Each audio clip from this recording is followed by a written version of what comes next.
Hello welcome to my video. आज मैं Gujarati dish एक ढोकला बनाते ओलाइछि। यहाँ मैं बेसन दिली हालदी निमक अलप और चीनी और यहाँ एखन पानी दी के एटाके मैं सानबो।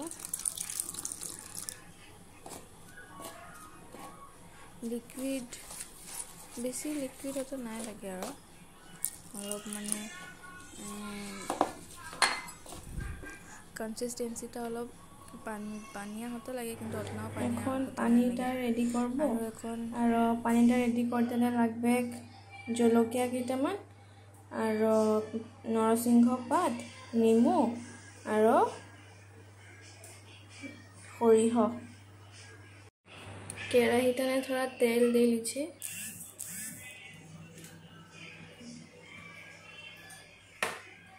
এটা অলপ গরম হতে লাগবে তার পিছে यहाँ সরষটা দিব।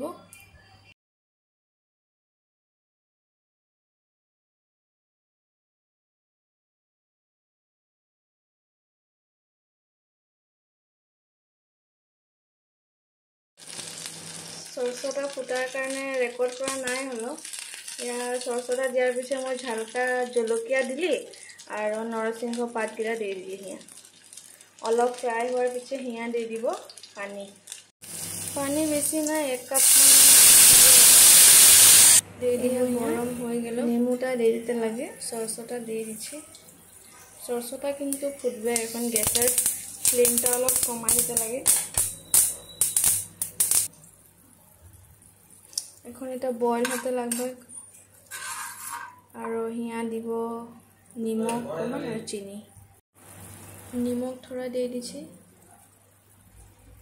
बेसि ना दी निमकटा कारण मैं बेसने माने अकमान बेसिए दे दिया हलो।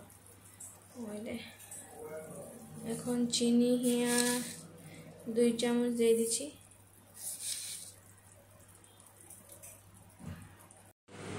बेसनटा होय आछे और एखन ओभेने दियाल आछे।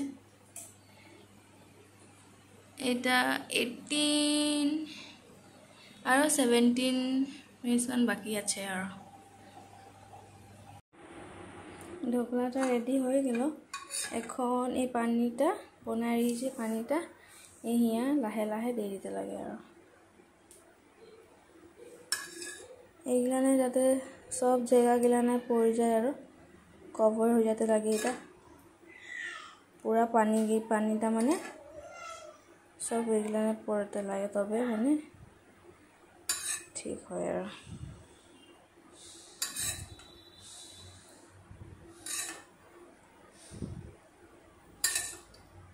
बहुत कम बस्तु ने बनाते पारि बेसि बस्तुओ ना लगे।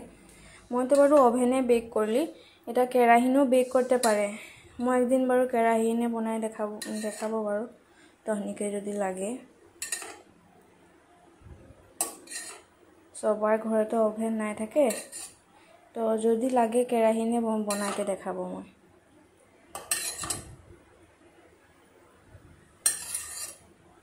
सेम प्रोसेसे लगे खाली बेक कराटा माने अलग बेलेग। এটা অলপ फ्रीजिंग करके खाते पारे।